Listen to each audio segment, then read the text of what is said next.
What mistakes were made at the hospital level? What mistakes were made by Texas public health officials? Candy, the first mistake that was made was allowing Thomas Duncan to get on an airplane and fly to the United States. If he hadn't flown to the United States, none of the other mistakes would have happened. Look, obviously this hospital, when Mr. Duncan came in the first time with fever symptoms, they shouldn't have sent him home. They should have responded more quickly. But the mistakes continued up and down the line. When Mr. Duncan came in again, he was allowed post-developing symptoms to be around his family to potentially transmit the disease there. When he came into the hospital, we know that the protocols that were supposed to be in place somehow were not followed, because at least 2 different nurses now have contracted the Ebola virus from Mr. Duncan, despite the protocols.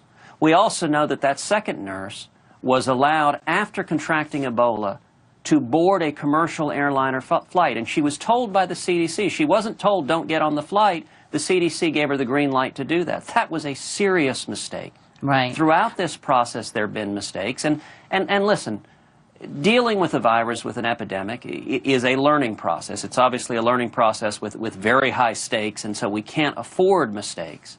But I am hopeful that the health professionals, you know, the doctors and nurses and CDC officials who are risking their lives are brave, courageous professionals.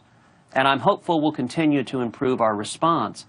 But the best thing to do is to minimize the initial contact with Ebola. And I have to say, Candy, it was over 2 weeks ago that I sent a letter to the FAA asking what they were doing to protect U.S. citizens, to stop commercial air travel out of these countries, to protect the pilots, the flight attendants, and the fellow passengers.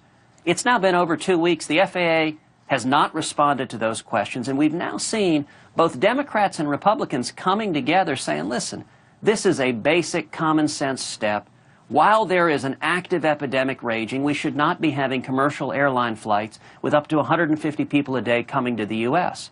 For whatever reason, Candy, the Obama White House is digging in and not listening to the voices of common sense coming from both sides of the aisle.